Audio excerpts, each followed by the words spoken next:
Bismillahirrahmanirrahim. Assalamualaikum warahmatullahi wabarakatuh. Alhamdulillahirrabbilalamin. Wassalatu wassalamu ala asrofil anbiya'i wal mursalin Sayyidina wa maulana Muhammadin wa barik wa salim ajma'in amma ba'du. Baik para pemirsa dan pendengar dari Rumaiso TV dan juga Radio DS, kembali lagi bersama kami di program live kajian bersama Ustadz Muhammad Abduh Tuasikal, yang mana di kesempatan siang menjelang sore hari ini kembali kita akan membahas tentang kitab Syama'il Muhammadiyah karya Imam Tirmizi dengan tema warisan Rasulullah SAW. Dan untuk para pendengar dan pemirsa dari Rumaiso TV dan juga Radio DS, bila mana nanti ingin menyampaikan pertanyaan kepada Ustadz Muhammad Abduh Tuasikal, bisa melalui nomor interaktif kami di 081228185131, 081228185131. Dan baiklah para pemirsa dan pendengar dari Rumaiso TV dan juga Radio DS, berhubung Ustadz sudah berada di studio dari Radio DS, langsung saja kami hadirkan untuk Anda live kajian bersama Ustadz Muhammad Abduh Tuasikal. Dan kepada pemirsa dan pendengar kami ucapkan selamat menyaksikan, dan kepada Ustadz kami persilakan. Bismillahirrahmanirrahim. Assalamualaikum warahmatullahi wabarakatuh. Innal hamdalillah nahmaduhu wa nasta'inu wa nastaghfiruh wa na'udzu billahi min syururi anfusina wa sayyiati a'malina. May yahdihillahu fala mudilla lahu wa may yudlil fala hadiyalah. Wa asyhadu an la ilaha illallah wahdahu la syarikalah wa asyhadu anna Muhammadan abduhu wa rasuluh. Allahumma shalli ala nabiyyina Muhammad wa ala alihi wa man tabi'ahum bi ihsanin ila yaumiddin. Allahumma inna nas'aluka ilman nafi'a wa rizqan thayyiban wa amalan mutaqabbala. Puji syukur kita panjatkan pada Allah. Selawat dan salam semoga tercurah pada Nabi besar kita Muhammad sallallahu alaihi wasallam. Baik, pada kesempatan siang hari ini sampai menjelang asar nanti kita akan kembali mengkaji kitab Syama'il Muhammadiyah. Kali ini pertemuan yang menjelang akhir-akhir dari penghabisan buku ini. Insyaallah kita masih membahas tentang wafatnya Rasul dulu, baru kita bahas tentang warisan Rasulullah sallallahu alaihi wasallam. Monggo dibaca. Hadis 397. Nasr bin Ali bercerita kepada kami. Ia berkata, Abdullah bin Az-Zubair, ia adalah seorang syekh Bahili yang sudah lama dan orang Basrah. Ia bercerita kepada kami. Ia berkata, Sabit al-Bunani bercerita kepada kami. Dari Anas bin Malik, ia berkata, ketika Rasulullah SAW merasakan kesusahan kematian seperti yang beliau rasakan, maka Fatimah pun berkata, duhai kesusahan ini, Nabi SAW pun bersabda, la karba ala abika ba'dal yawmi innahu qad hadara min abika ma laysa bitarikin minhu ahadan al-muwafatu yawmal qiyamah. Dibaca. Tidak ada kesusahan bagi ayahmu setelah hari ini. Sesungguhnya, sesuatu yang tidak akan melepaskan siapapun telah hadir menemui ayahmu, yaitu pertemuan pada hari kiamat. Ya, terus dibaca. Perkataan Anas, ketika Rasulullah SAW merasakan kesusahan kematian seperti yang beliau rasakan, maksudnya ketika Nabi SAW merasa berat dengan kesusahan sakaratul maut, maka Fatimah pun berkata, saat itu ia berada di dekat Nabi SAW, duhai kesusahan ini, maksudnya ini adalah kesusahan yang berat dan huru-hara yang besar. Ya, dia maksud kalimat wa karbau ini maksudnya menyatakan kesusahan yang berat ketika menjelang sakaratul maut tadi. Terus ini adalah ungkapan untuk menyatakan penderitaan dan rasa sakit. Dan dalam hadis yang terdapat dalam Sahih Al-Bukhari dengan redaksi, duhai kesusahan ayahku ini.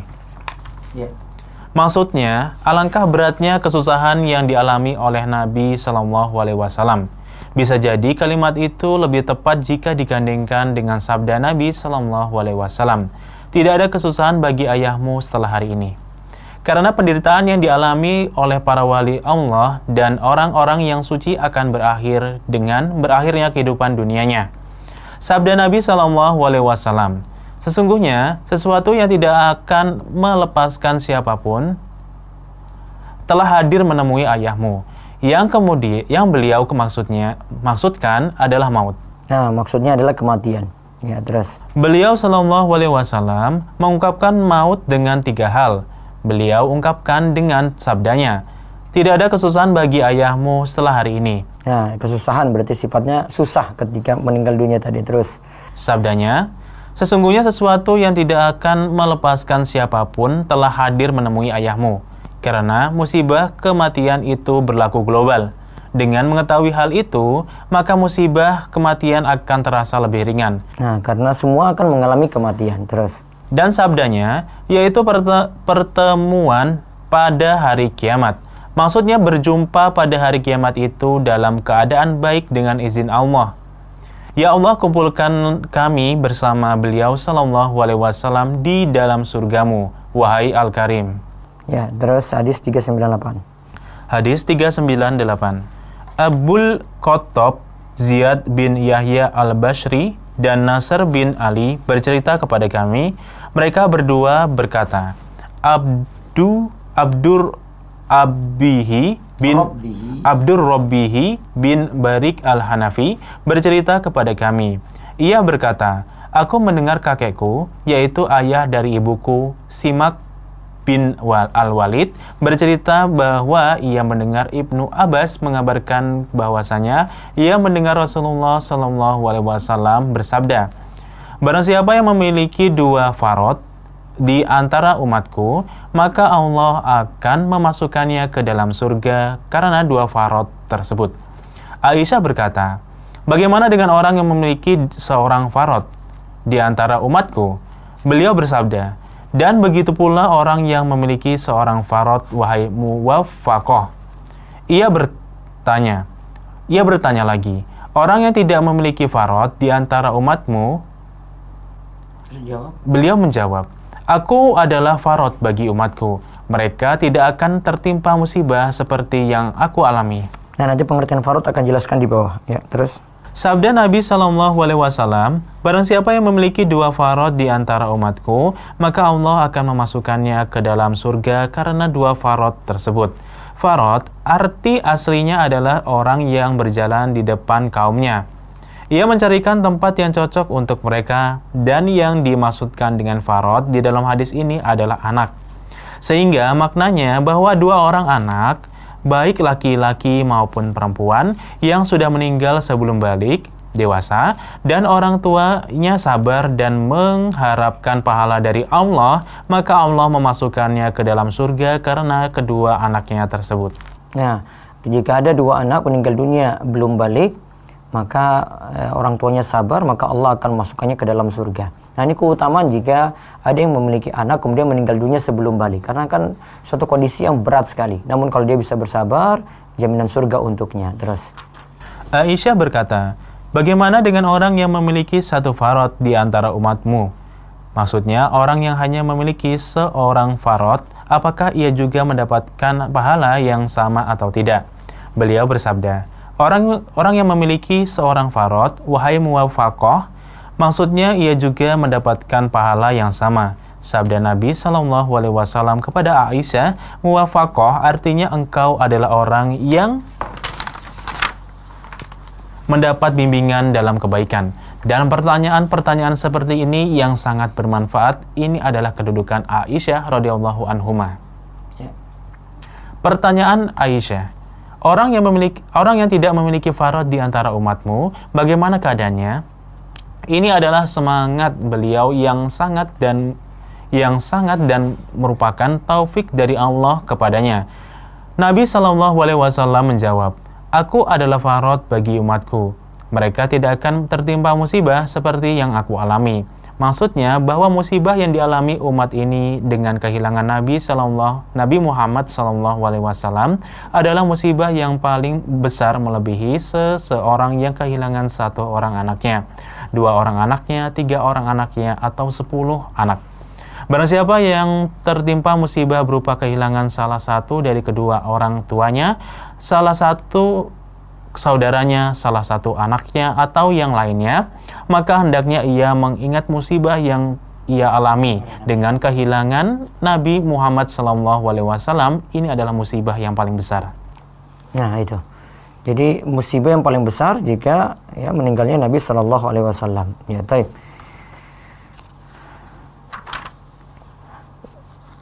Coba dibaca ulang tadi yang paragraf terakhir. Pertanyaan Aisyah, orang yang tidak memiliki farad di antara umatmu, bagaimana keadaannya? Ini adalah semangat beliau yang sangat dan merupakan taufik dari Allah kepadanya. Nabi Muhammad SAW menjawab, aku adalah farad bagi umatku. Mereka tidak akan tertimpa musibah seperti yang aku alami. Maksudnya, bahwa musibah yang dialami umat ini dengan kehilangan Nabi Muhammad SAW. Nah itu dengan kehilangan Nabi Muhammad SAW sudah jadi musibah yang sangat besar. Dibandingkan dengan dia kehilangan anaknya, kehilangan orang tua, dan seterusnya. Nah sekarang kita bahas warisan Rasulullah SAW. Rasulullah SAW punya warisan seperti apa? Nah sini kita lihat.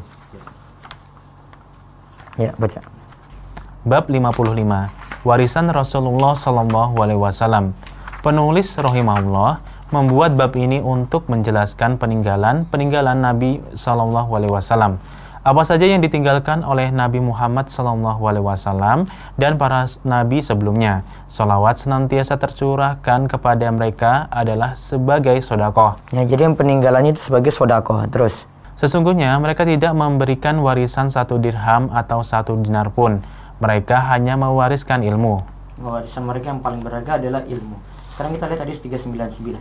Hadis 399. Ahmad bin Mani bercerita kepada kami. Ia berkata, Husain bin Muhammad bercerita kepada kami.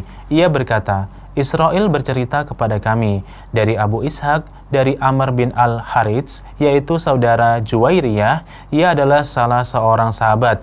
Ia berkata, Rasulullah SAW hanya meninggalkan senjatanya, bigolnya, dan sepetak tanah yang beliau jadikan sebagai sodakoh. Ya, terus. Dalam hadis ini dijelaskan bahwa yang ditinggalkan oleh Nabi SAW hanya sesuatu yang sedikit sekali. Jumlahnya dapat dihitung dengan jari tangan, dan Nabi SAW menjadikannya sebagai sedekah.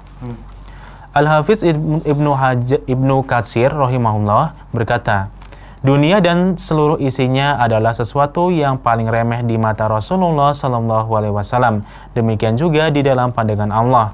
Apalagi beliau berusaha mencari dunia atau meninggalkan harta warisan. Salawat Allah dan salamnya senantiasa tercurahkan kepadanya dan kepada saudara-saudaranya, yaitu para nabi dan rasul, berupa salam yang banyak dan abadi sampai akhir kiamat. Nah, jadi kalau kita lihat tadi ditinggalkan itu sesuatu yang sedikit sekali, dan itu pun dijadikan sedekah. Jadi ada senjata dan seterusnya. Terus hadis 400. Hadis 400. Muhammad bin Al-Mutsana bercerita kepada kami.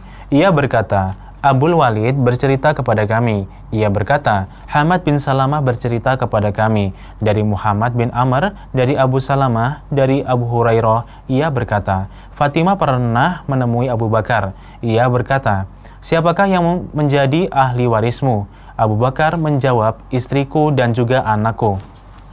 Terus. Fatimah berkata lagi, mengapa aku tidak menjadi ahli waris bagi ayahku?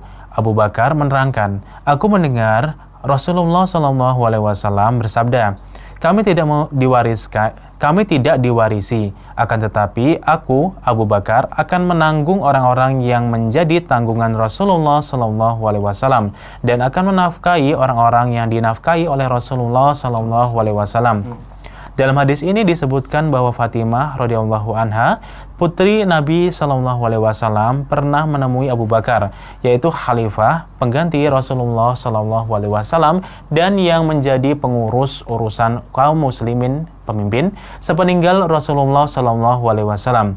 Fatimah meminta bagian harta warisnya yang ditinggalkan oleh ayahnya. Bisa jadi Fatimah belum mendengar bahwa Nabi SAW bersabda, kami tidak diwarisi. Terus.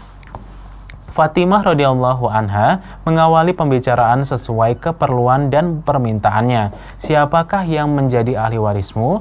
Maksudnya jika engkau wafat, maka siapa yang menjadi ahli warismu? Abu Bakar menjawab, istriku dan juga anakku. Maksudnya jika aku mati, maka istriku dan anakku yang menjadi ahli warisku. Fatimah berkata lagi, mengapa aku tidak menjadi ahli waris bagi ayahku? Nah, kenapa Fatimah tidak jadi ahli waris untuk bapaknya terus? Yaitu Rasulullah Shallallahu Alaihi Wasallam. Apabila yang menjadi ahli warismu adalah istrimu dan anakmu, mengapa aku tidak mendapatkan bagian warisan dari ayahku? Abu Bakar menerangkan, aku mendengar Rasulullah Shallallahu Alaihi Wasallam bersabda, nah, la nurasu terus. Kami tidak diwarisi. Oleh sebab itu, Abu Bakar radhiyallahu anhu tidak membagi-bagi apa yang ditinggalkan oleh Nabi Shallallahu Alaihi Wasallam kepada istri-istrinya dan kerabat dekatnya. Ya, jadi apa yang jadi peninggalan beliau itu pun dijadikan sodako, tidak dijadikan sebagai waris. Ya, terus. Ketika Fatimah radhiyallahu anha mendengar hadis itu dari Abu Bakar radhiyallahu anhu, ia tidak bertindak lebih lanjut. Ini menunjukkan bahwa ia belum mendengar hadis itu sebelumnya. Seandainya sudah pernah mendengarnya, maka tidak mungkin ia akan datang menemui Abu Bakar. Nah, jadi anak sendiri bisa jadi dia tidak dengar hadis ini, padahal ini kaitannya dengan dia sebagai ahli waris gitu. Namun sebagaimana disampaikan tadi, Abu Bakar ingatkan, ya, bahwasanya la nurasu, ya, kami tidak diwarisi, artinya tidak ada harta-harta yang diwariskan kepada anaknya kecuali yang ditinggalkan itu cuma jadi sodako saja. Terus perkataan Abu Bakar, akan tetapi aku, Abu Bakar, akan menanggung orang-orang yang menjadi tanggungan Rasulullah Shallallahu Alaihi Wasallam dan akan menafkahi orang-orang yang dinafkahi oleh Rasulullah Shallallahu Alaihi Wasallam. Maksudnya bahwa nafkah kepada Fatimah tidak akan terputus. Bahkan Abu Bakar radhiyallahu anhu akan memberikan nafkah kepada siapa saja yang dinafkahi oleh Rasulullah Shallallahu Alaihi Wasallam, karena ia sekarang menempati posisi Rasulullah Shallallahu Alaihi Wasallam dalam mengurusi kemaslahatan kaum muslimin dan juga kebutuhan mereka. Nah, jadi yang nanggung nanti adalah Abu Bakar. Nah, ini jasa baiknya sahabat Abu Bakar yang jadi khalifah setelah itu. Yang jadi khalifah kemarin yang sudah kita ceritakan gimana rembukan para sahabat sampai mengangkat Abu Bakar dan diusulkan oleh Umar ketika itu. Terus hadis 401. Hadis 401. Muhammad bin Al-Mutsana bercerita kepada kami. Ia berkata, Yahya bin Kasir Al-Anbari Abu Ghassan bercerita kepada kami. Ia berkata, Syu'bah bercerita kepada kami dari Amr bin Murrah, dari Amr bin Murrah, dari Abul Bakhtari, bahwa Al-Abbas dan Ali keduanya mendatangi Umar. Mereka berdua sedang berselisih, masing-masing berkata, kamu begini dan begitu. Umar pun berkata kepada Tolha, Az-Zubair, Abdurrahman bin Auf, dan Sa'ad, katakanlah dengan sejujurnya atas nama Allah, apakah kalian pernah mendengar Rasulullah Shallallahu Alaihi Wasallam bersabda, semua harta seorang nabi adalah sodakoh, kecuali apa yang ia makan. Sesungguhnya kami tidak diwarisi. Dalam hadis ini ada kisahnya. Ya, terus. Perkataan Abul Bakhtari bahwa Al-Abbas dan Ali menemui Umar. Mereka berdua sedang berselisih. Al-Abbas radhiyallahu anhu adalah paman Nabi Shallallahu Alaihi Wasallam. Sedangkan Ali radhiyallahu anhu adalah sepupu beliau. Sepupu ya, Ali itu sepupu Nabi SAW ya. Keduanya menemui Umar bin Al-Khattab radhiyallahu anhu dalam keadaan sedang berselisih, karena Umar radhiyallahu anhu memang kutugaskan seperti tugas yang dipangku oleh Abu Bakar radhiyallahu anhu, yaitu memberi nafkah kepada kerabat Nabi Shallallahu Alaihi Wasallam dari tanah yang ditinggalkan oleh Nabi Shallallahu Alaihi Wasallam sebagai sedekah. Kemudian Umar berpendapat bahwa pembagian tanah itu diserahkan kepada Al-Abbas dan Ali. Kemudian terjadilah perselisihan antara mereka berdua. Lalu mereka berdua berselisih di hadapan Umar bin Al-Khattab. Sebagai Al-Khalifah, masing-masing berkata, kamu begini dan begitu. Masing-masing menyebutkan apa yang terjadi di antara mereka berdua berkaitan dengan tanah tersebut. Seakan-akan mereka berdua menginginkan agar tanah tersebut dibagi, dan apabila tanah itu dibagi, maka tanah itu seperti warisan. Kemudian Umar radhiyallahu anhu mengingatkan mereka berdua tentang asal-usul masalah tersebut, yakni bahwa para nabi itu tidak diwarisi. Nah, ya, para nabi tidak diwarisi ya. Terus. Oleh sebab itu, Umar meminta persaksian kepada orang-orang yang ada di tempat itu. Umar pun berkata kepada Tolhah, Az-Zubair, Abdurrahman bin Auf, dan Sa'ad. Kepada mereka adalah sahabat-sahabat senior dan semuanya termasuk 10 orang yang mendapat kabar gembira bahwa mereka akan masuk surga. Katakanlah dengan sejujurnya atas nama Allah. Maksudnya aku bertanya kepada kalian atas nama Allah. Apakah kalian pernah mendengar Nabi SAW bersabda, semua harta Nabi adalah sedekah, kecuali apa yang ia makan. Sesungguhnya kami tidak diwarisi Sesungguhnya kami tidak diwarisi. Nah lihat ya, kullu mali nabiyin sedekah. Semua harta Nabi itu sedekah. Illa ma'at'amahu, kecuali apa yang ia makan. Inna la nurathu, Nabi tidak diwarisi. Artinya tidak ada di bawahnya yang untuk wariskan hartanya. Terus. Mereka semua bersaksi terhadap hal itu, bahwa mereka semua mendengar Nabi SAW telah bersabda demikian. Ya, terus lihat hadis 402. Hadis 402. Muhammad bin Al-Mutsana bercerita kepada kami. Ia berkata, Sofwan bin Isa bercerita kepada kami dari Usamah bin Zaid, dari Az-Zuhri, dari Urwah, dari Aisyah, bahwa Rasulullah SAW bersabda, kami tidak diwarisi. Apa yang kami tinggalkan adalah sedekah. Aisyah radhiyallahu anha mengatakan hadis ini padahal ia adalah salah satu ahli waris Nabi SAW.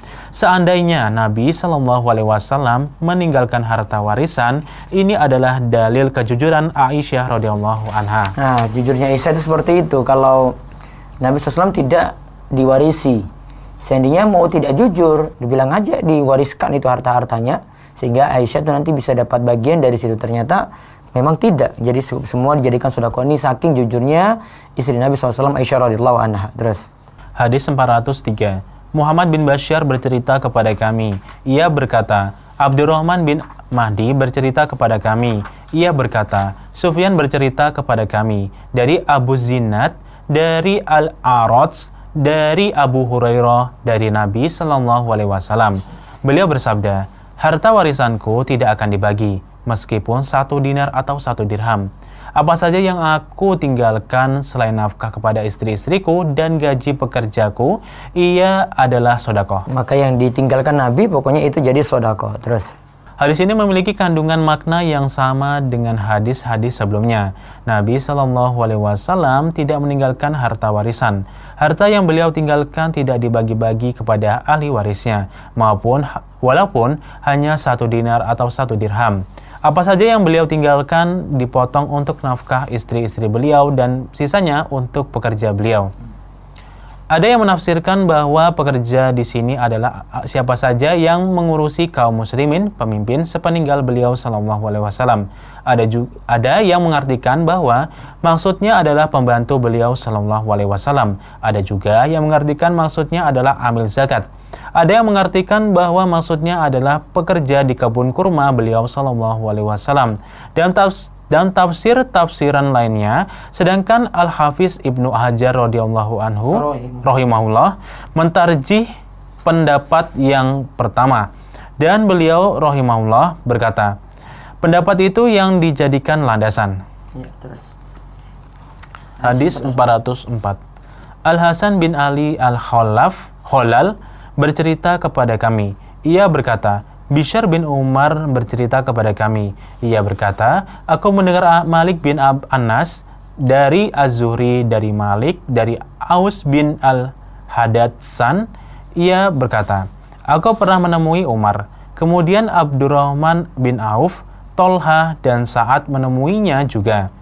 Lalu datanglah Ali dan Al-Abbas. Kemudian keduanya sedang berselisih.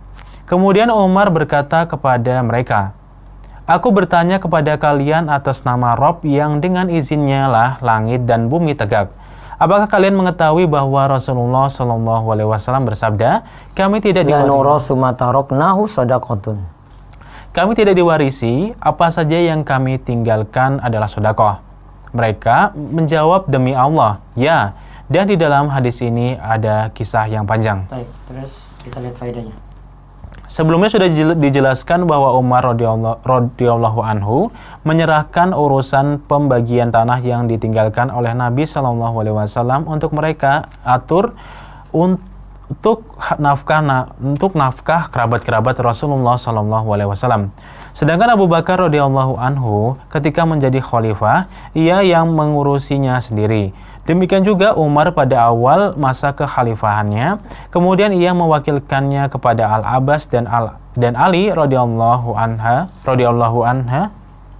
anhuma, dan terjadilah perselisihan antara mereka berdua dalam masalah tersebut. Ya, terus. Mereka berdua menginginkan agar Umar membagi tanah tersebut sehingga masing-masing orang mengurusi sebagian. Umar tidak setuju dan ia berdalil dengan hadis ini. Ya, terus. Perkataan penulis, dan di dalam hadis ini ada kisah yang panjang. Hadis ini disebutkan dalam As-Sahihain. Imam Al-Bukhari rahimahullah dan sahihnya berkata. Nah, ini dia sebutkan kisah yang panjang. Terus. Abul Yaman bercerita kepada kami, Syu'aib memberitahu kami, dari Az-Zuhri, ia berkata, Malik bin Aus bin Al-Haddad Nasri memberitahuku bahwa Umar bin Al-Khattab memanggilnya.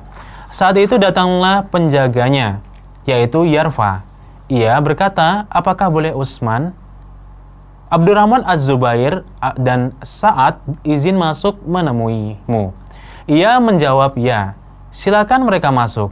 Tidak lama kemudian ia datang lagi seraya berkata, apakah Abbas dan Ali boleh izin masuk menemuimu? Ia menjawab, ya. Ketika keduanya masuk, Abbas berkata, wahai Amirul Mukminin, tolong tetapkan keputusan antara aku dan orang ini. Keduanya sedang berselisih tentang Fa'i dan dari Bani Nadir yang... Fa'i itu harta yang diperoleh tanpa jalan peperangan. Kaum muslim belum berperang namun sudah mendapatkan harta rampasan tersebut. Terus. Keduanya sedang berselisih tentang Fa'i dari Bani Nadir yang Allah berikan kepada Rasulullah SAW. Ali dan Abbas berselisih. Orang-orang yang ada di sana berkata, wahai Amirul Mukminin, berilah keputusan antara mereka berdua dan tenangkanlah salah satu di antara keduanya. Umar pun berkata, Tenanglah kalian semua. Aku bertanya kepada kalian atas nama Allah yang dengan izinnya langit dan bumi bisa tegak.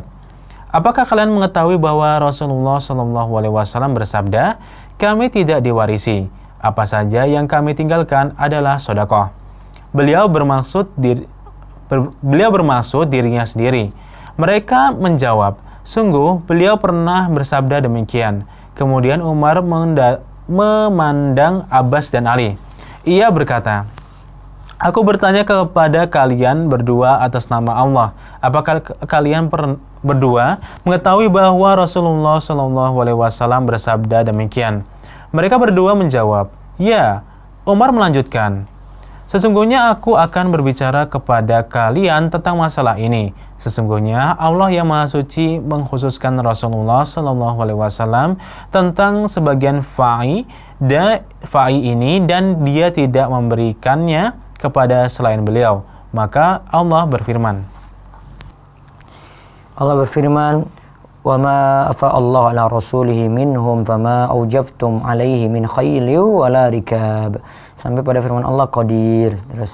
Dan apa saja harta rampasan, fa'i, yang diberikan Allah kepada Rasulnya dari harta benda mereka, maka untuk mendapatkan itu kalian tidak mengerahkan seekor kuda pun dan tidak pula seekor unta pun. Tetapi Allah yang memberikan kekuasaan kepada Rasulnya terhadap apa saja yang dia kehendaki. Dan Allah Maha Kuasa atas segala sesuatu. Quran Surat Al-Hasr ayat 6. Ini berlaku khusus bagi Rasulullah SAW saja. Demi Allah, Rasulullah SAW tidak memasukkan orang lain selain kalian dalam fa'i tersebut dan beliau tidak mengedepankan orang lain selain kalian. Sungguh beliau telah memberikannya kepada kalian dan membaginya antara kalian, sehingga sebagian dari harta tersebut tersisa. Rasulullah SAW menafkahi keluarganya untuk 1 tahun dari harta tersebut. Kemudian beliau mengambil sisanya dan menjadikannya sebagai harta Allah untuk kaum muslimin Rasulullah SAW melakukan itu selama beliau hidup. Kemudian Nabi SAW wafat. Maka aku Abu Bakar berkata, aku adalah pengganti Rasulullah SAW. Aku Abu Bakar mengelola sesuai dengan cara Rasulullah SAW mengelolanya, dan waktu itu kalian ada. Kemudian Umar melihat ke arah Ali dan Abbas. Ia menegaskan, apakah kalian ingat bahwa Abu Bakar mengelolanya sebagaimana yang kalian katakan, dan Allah mengetahui bahwa ia jujur, baik sesuai petunjuk dan mengikuti kebenaran dalam hal itu. Kemudian Allah mewafatkan Abu Bakar. Maka aku berkata, aku adalah pengganti Rasulullah SAW dan Abu Bakar. Aku mengelolanya selama 2 tahun sejak aku menjabat khalifah. Dan aku mengelolanya seperti Rasulullah SAW dan Abu Bakar mengelolanya. Dan Allah mengetahui bahwa aku jujur, baik sesuai petunjuk dan mengikuti kebenaran. Lalu kalian berdua menemuiku. Saat itu kalian sepakat dalam satu kata. Engkau, yaitu Abbas, menemuiku dan aku berkata kepada kalian berdua, sesungguhnya Rasulullah SAW bersabda, kami tidak diwarisi dan apa saja yang kami tinggalkan adalah sedekah. Ketika aku berpandangan untuk menyerahkan kepada kalian berdua, aku berkata, jika kalian berdua mau, maka aku serahkan pengelolaannya kepada kalian berdua dengan syarat atas nama Allah bahwa kalian akan mengelolanya sesuai dengan pengelolaan Rasulullah SAW, Abu Bakar dan aku sejak aku menjadi khalifah. Jika tidak demikian, maka janganlah kalian berdua berkata lagi kepadaku tentang masalah tersebut. Kalian berdua berkata, serahkanlah pengelolaannya kepada kami berdua. Kemudian aku serahkan kepada kalian berdua. Apakah kalian menginginkan aku memberi keputusan yang lain? Demi Allah yang dengan izinnya langit dan bumi bisa tegak. Aku tidak akan memberi keputusan selain itu sampai hari kiamat.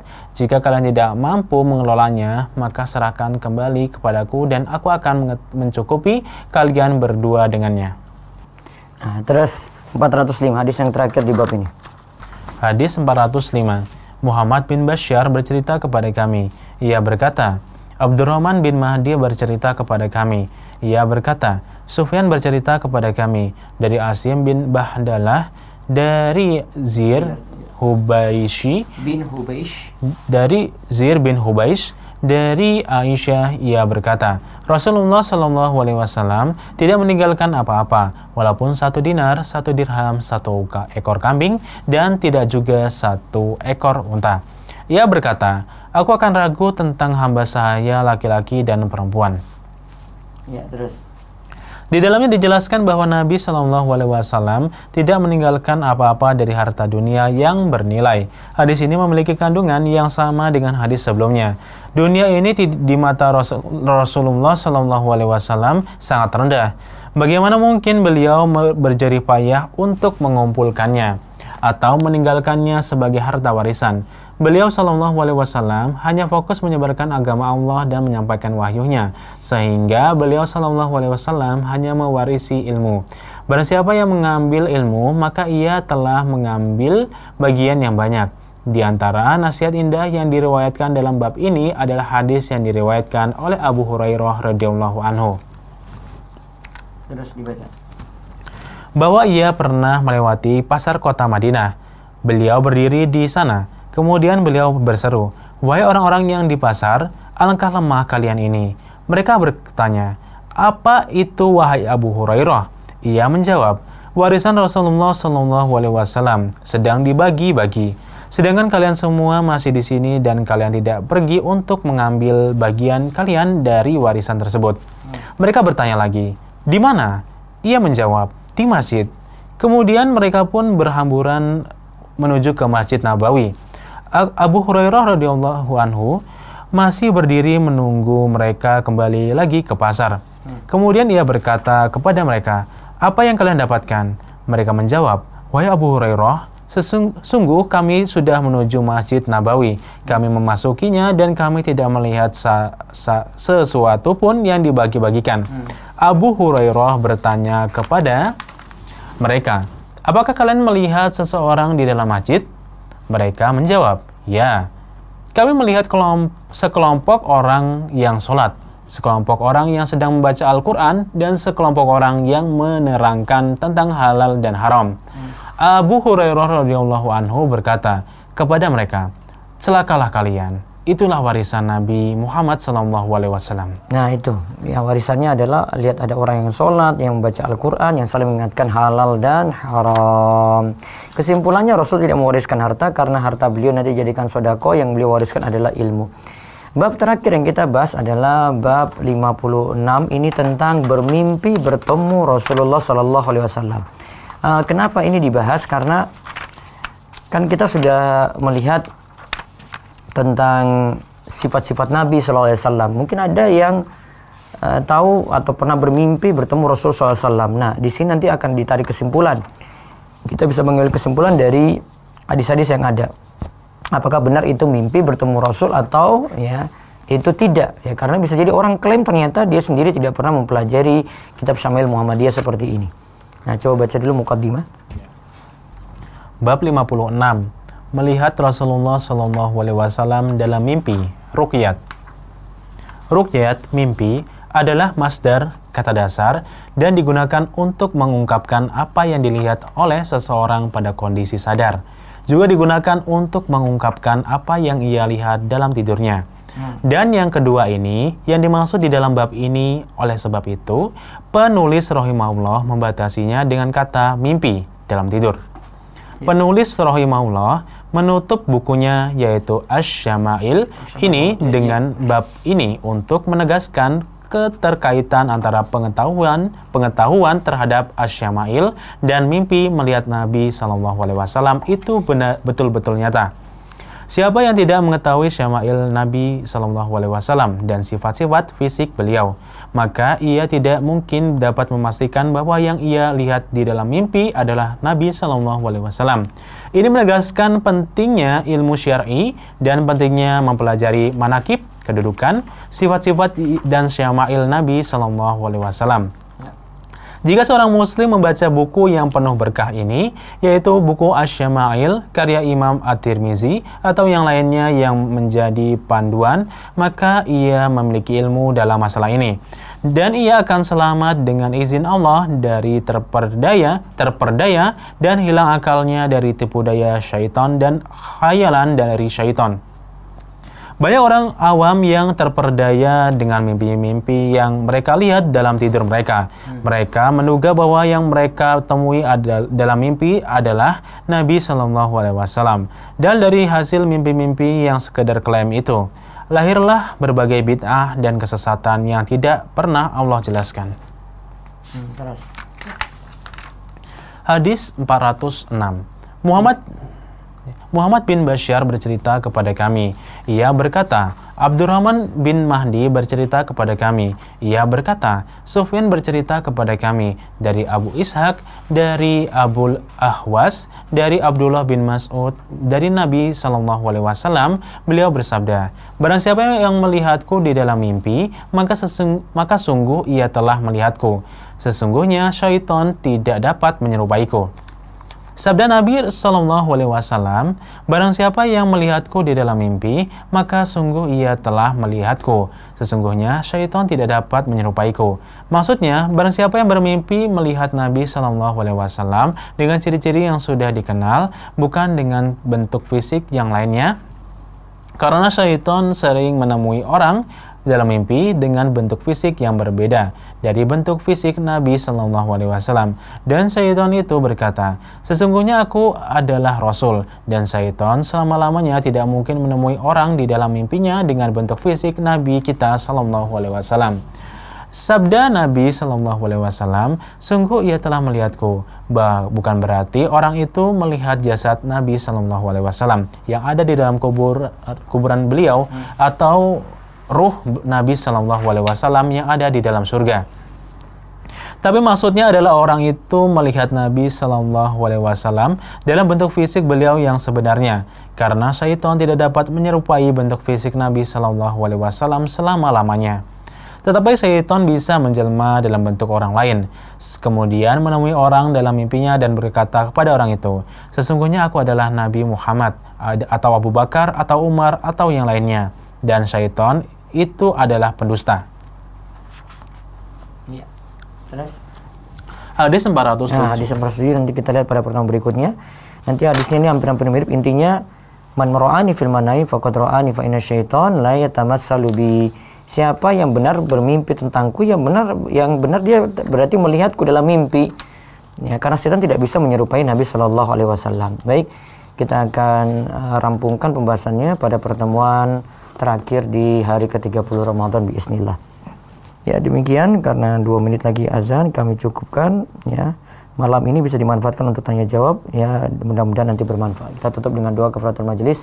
Subhanakallahumma bihamdika asyhadu an la ilaha illa anta astaghfiruka wa atubu ilaik. Assalamualaikum warahmatullahi wabarakatuh. Waalaikumsalam warahmatullahi wabarakatuh. Baik para pemirsa dan pendengar dari Rumeso TV dan juga Radio DS, itu tadi telah kami hadirkan untuk Anda live dari kajian bersama Ustadz Muhammad Abdul Twasikal, yang mana tadi telah membahas tentang tema warisan Rasulullah SAW yang diambil dari kitab Syama'il Muhammadiyah karya Imam Tirmizi.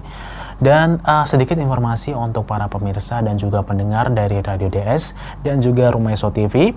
Nanti setidaknya pada pukul 20 sampai 20.45 akan diadakan kajian live bersama Ustadz Muhammad Abdul Twasikal yang akan membahas tentang bahas tuntas secara rutin hadis Arba'in An-Nawawiyah, hadis ke-18 yang akan penghapus dosa, yang dengan ini tema inti penghapus dosa, yang tentunya akan disediakan 20 menit materi dan 25 menit tanya jawab. Pergunakan dengan maksimal dan manfaatkan kesempatan ini.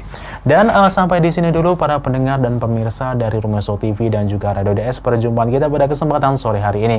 Dan sampai jumpa di kesempatan yang akan datang, dan kami tutup perjumpaan kita pada kesempatan sore hari ini dengan membaca doa kafaratul majelis. Subhanakallahumma wa bihamdika asyhadu an la ilaha illa anta astaghfiruka wa atubu ilaik. Wassalamualaikum warahmatullahi wabarakatuh.